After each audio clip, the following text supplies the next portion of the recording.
Hello students. Today we are going to see our next topic in the natural resource chapter. Okay generally आज हमारा एक last topic बाकी है जो कि हम लोगों का है ओजोन लेयर और green house effect. Generally how the ozone layer is formed and how the green house effect will be effect on our global warming will be seen in this lecture. Okay, so first we start from the previous lectures revisions. Okay, so what we have discussed in the previous lecture is that the resources on the earth will be what is the resources on the earth that will be divided into the four parts: atmosphere, lithosphere and hydrosphere. The merge of the three layers is called the biosphere. Atmosphere के अंदर generally क्या आता है, हमारी air आती है. Lithosphere के अंदर जनरली क्या आता है, हमारा ज़मीन जो होती है, सॉइल जो होता है वो आता है. हाइड्रोस्फीयर के अंदर जनरली हमारा वाटर कंटेंट आता है. और बायोस्फीयर यानी कि हमारी जो ह्यूमन लाइफ है या फिर एनिमल लाइफ से ये सारी मर्ज करके हम लोग क्या कहेंगे, इसको बायोस्फीयर कहेंगे. ओके, तो ये सारी चीज़ें हम लोगों को पता है ऑलरेडी. उसके बाद स्टडी किया था हम लोगों ने एयर के बारे में. तो एयर जो है वो जनरली मिक्सचर से बहुत सारे गैसेस का, जैसे कि nitrogen, oxygen, carbon dioxide, water vapour और बहुत सारी चीज़ों का ये मिक्सचर है. फिर हम लोगों ने देखा था कि फोटोसिंथेसिस की प्रोसेस क्या होती है. मैंने बोला था कि फोटोसिंथेसिस की प्रोसेस को अगर आप लोगों को जानना है तो आप लोग स्टैंडर्ड 10th का भी वीडियो देख सकते हो. उसके बाद आप लोगों ने एयर के बारे में लिखा था. ओके, कि भाई एयर के ऊपर शॉर्ट नोट लिखनी है तो आप लोग कैसे लिख सकते हो. then you have already noted the very well that how the movement of the air will take place. okay, atmosphere का क्लाइमेट कंट्रोल हम लोगों ने देखा था. रेन के लिए हम लोगों ने वाटर साइकिल जो है वो हम लोगों ने स्टडी किया था. जनरली रेन जो होती है वो वाटर साइकिल की वजह से ही प्रोड्यूस होती है. वाटर साइकिल में जो हमारा कंडेंसेशन प्रोसेस होता है वाटर वेपर का वाटर ड्रॉपलेट्स के अंदर, उसी वजह से जो है वो रेन कॉज्ड होती है.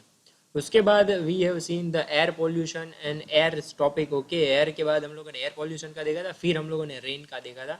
तो जनरली एयर पोल्यूशन का टॉपिक में हम लोगों ने देखा था कि एयर पोल्यूशन किस किस वजह से होता है, how can we reduce the air pollution.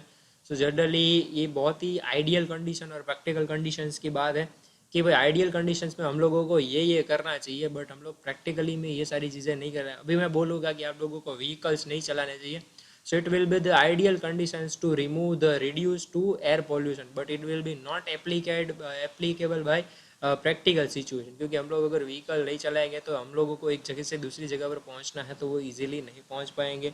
बोलेंगे कि भाई साइकिल लेके जाओ तो सारी जगहों पर पहुंचना साइकिल लेके थोड़ा सा इम्पॉसिबल हो जाता है. इसी वजह से ये सारी चीज़ों का हम लोगों को आइडियल कंडीशन में हम लोगों को क्या करना चाहिए कि उसका यूज़ जो है वो रिड्यूस करना चाहिए.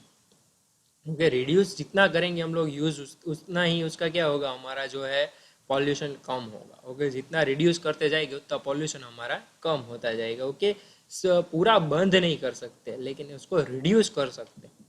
Then we have seen the water as the wonderful liquid. Okay, कि भाई वाटर जो है तो उसमें जनरली क्या होते हैं, एक्वेटिक एनिमल्स जो है डिपेंडेंट होते हैं. ओके, एक्वेटिक प्लांट्स डिपेंडेंट होते हैं, हम लोग डिपेंडेंट होते हैं. ये सारी चीज़ें हम लोगों को पता है.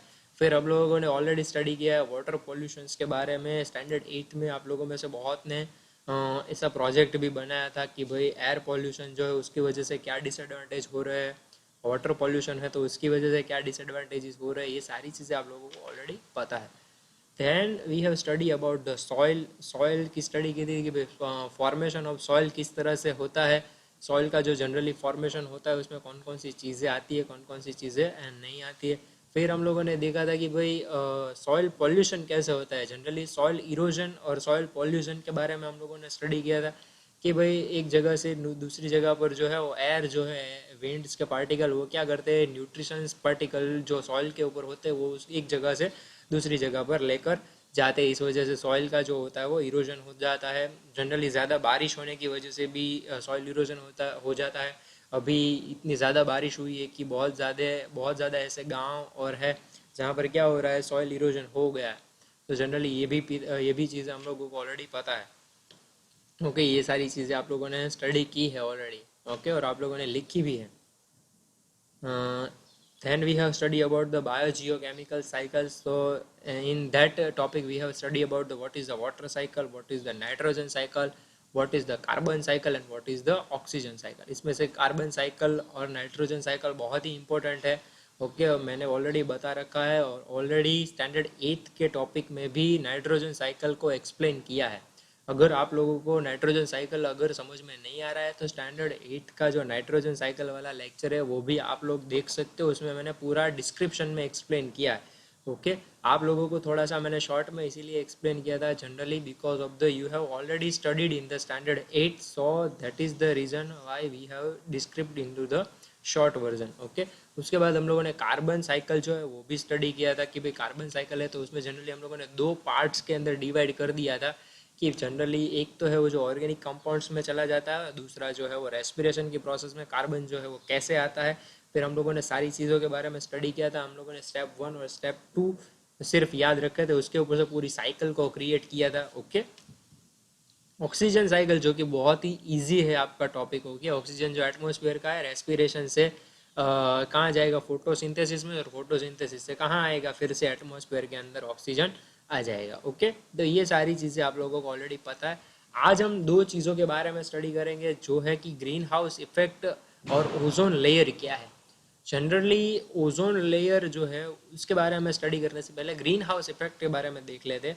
So for that, the gases like carbon dioxide, methane, chlorofluorocarbon traps the heat radiated by the earth and prevents the escape of the heat from the earth. Okay, generally क्या होता है कि भाई ये जो गैसेस है, जैसे कि कार्बन डाइऑक्साइड है, मीथेन है, क्लोरोफ्लोरोकार्बन है, स्टैंडर्ड 10th के अंदर ये 1 मार्क का क्वेश्चन है कि भाई what is the CFC। Okay, तो ये पूछा जाएगा स्टैंडर्ड 10th के अंदर कि भाई ये CFC क्या है। So you can write that the chlorofluorocarbon. Okay, the CFC means the chlorofluorocarbon. Okay, इसके अंदर क्लोरीन और फ्लोरीन वाले कार्बन्स के एटम होते हैं, जो जनरली कहाँ से निकलते हैं, हमारे गाड़ी का जो धुआं निकलता है वहाँ से क्लोरोफ्लोरोकार्बन्स जो है वो बाहर निकलते हैं। ओके, आप लोगों को बहुत पता होगा कि जनरली आप लोग कहीं पर जा रहे होंगे तो आगे अगर रिक्शा चल रही होगी तो रिक्शा में से अगर ब्लैक स्मोक जो है वो अगर प्रोड्यूस हो रहा है तो उसके अंदर क्लोरोफ्लोरोकार्बन्स जो है वो प्रेजेंट होंगे, जो जनरली एयर पॉल्यूशन भी करेंगे, और एटमॉस्फेयर के अंदर वो जो गैस है वो क्या करेंगे, वो गैस जो है वो जनरली अर्थ की लेयर के बाहर जा ही नहीं सकता, तो वो धीरे धीरे करके हमारी अर्थ का जो टेम्परेचर लेवल है वो बढ़ा रहा है। ओके, ये भी हम लोगों को पता है कि भाई हर साल हमारा जो टेम्परेचर है it will gets increase by the 2 degree Celsius. Okay, पिछली बार जो मैक्सिमम टेम्परेचर था वो 45-46 था, इस बार जो मैक्सिमम टेम्परेचर आ गया है वो 48 डिग्री आ गया, 48-49 तक चला गया। नेक्स्ट ईयर में be it will goes to the 50 और 51 डिग्री सेल्सियस। ओके, इसके बाद मतलब हर साल जो है it will increase by the 2 degree Celsius. तो ये हम लोगों को रिड्यूस करवाना है, क्योंकि इतना अगर टेम्परेचर बढ़ता जाएगा तो ग्लोबल वार्मिंग होगी, ग्लोबल वार्मिंग की वजह से सारे प्लांट्स और हम लोगों को बहुत ही प्रॉब्लम होगी। ओके, क्योंकि थोड़ा सा भी टेम्परेचर बढ़ जाता है तो हम लोगों को पता है कि हम लोग डिहाइड्रेट के शिकार हो जाते हैं। इसके अलावा हम लोगों का शरीर जो है वो ऐसे काम नहीं करता जितना उसका करना चाहिए, स्वेट ज़्यादा प्रोड्यूस होगा तो इस वजह से भी हम लोगों को कोई डिजीज़ कॉज्ड हो सकता है।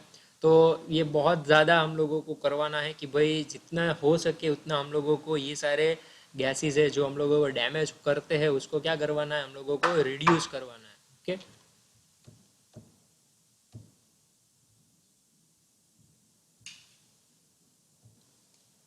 ओके, तो ये हम लोगों को पता है। The increase in the presence of these gases in the atmosphere causes the increase in the temperature of the atmosphere. This is called the greenhouse effect. तो जनरली ये जो सारे रेडिएटेड गैस है वो क्या करेंगे, अगर हमारे एटमॉस्फेयर लेयर के बाहर नहीं जा सकते तो वो जनरली क्या करेंगे, हमारे टेम्परेचर को बढ़ाएंगे, और जो ये हमारे एटमॉस्फेयर का टेम्परेचर जो है वो बढ़ेगा तो उसको जनरली हम लोग क्या कह सकते हैं, ग्रीन हाउस इफेक्ट कह सकते हैं। ओके, ग्रीन हाउस इफेक्ट से बहुत ज़्यादा हम लोगों को जो है वो डिसएडवांटेजेस होंगे। वो डिसएडवांटेजेस में क्या होगा, melting of the polar ice होगा, जो melting of the polar ice होगा उसकी वजह आइस जो है वो मेल्ट डाउन होगा, वहाँ से जो वो आइस है वो वाटर में कन्वर्ट होगा, और कन्वर्ट होकर फिर कहाँ पर आएगा, सारे ग्लेशियर प्लेसेस है वहाँ पर आके वो डैमेजेस करेगा। ओके, तो पानी का जो लेवल है वो भी बढ़ जाएगा। ओके, सो सी लेवल जो है वो भी इंक्रीज होगा। Flooding of the coastal areas and submerging of the islands. Okay, तो क्या होगा कि भाई सारे जो कोस्टल एरियाज है और सबमर्जिंग ऑफ द आइलैंड्स है वहाँ पर पानी का लेवल जो है वो बढ़ जाएगा, तो वहाँ पर फिर जो ह्यूमन बींग्स होंगे या एनिमल्स या तो फिर प्लांट्स होंगे उसको बहुत ज़्यादा डैमेज होने के चांसेस है। अब हम लोग देखते हैं कि what is the ozone layer. Standard 10th का ये इंपॉर्टेंट क्वेश्चन है, what is how the ozone layer is formed and what is the cause of the it's depletion. तो ये दो मेन रीजंस है कि भाई ओजोन लेयर जो है वो प्रोड्यूस कैसे होता है, साथ साथ में ओजोन लेयर जो है वो डिप्लेट होने का रीजन क्या है। ओके, ये दो चीज़ें हैं वो बहुत ही इंपॉर्टेंट है। So first, ozone molecules contains the 3 atoms of oxygen.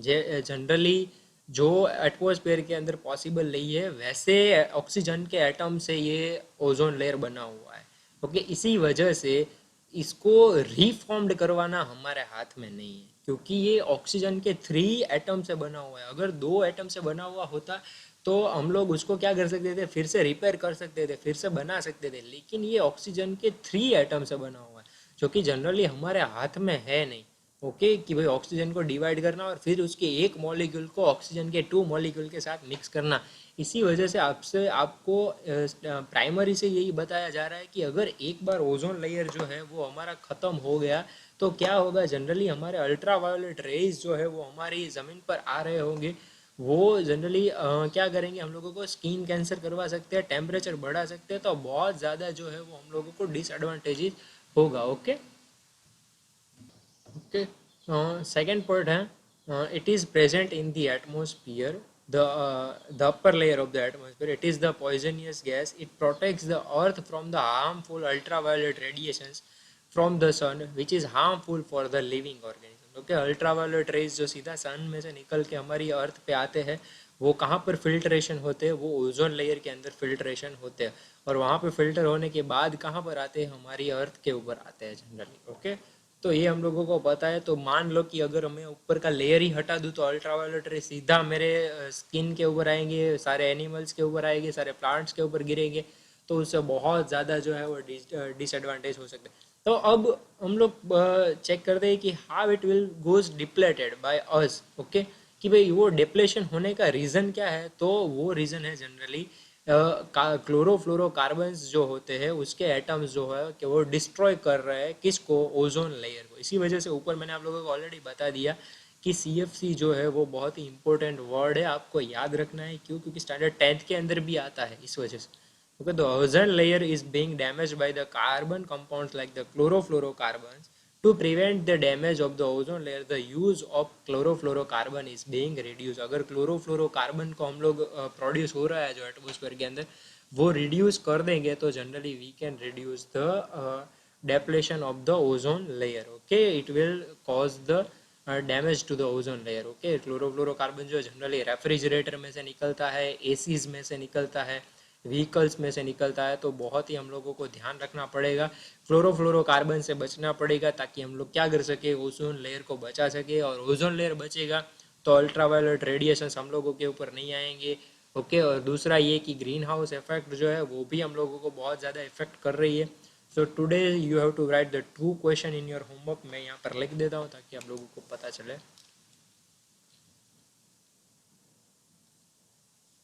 Okay, question number 1, explain the greenhouse effect.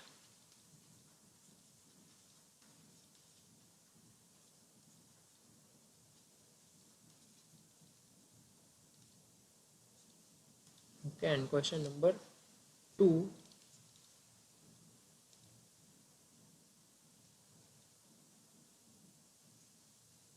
what is ozone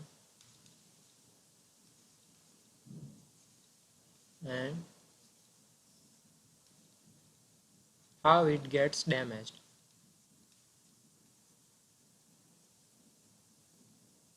Okay.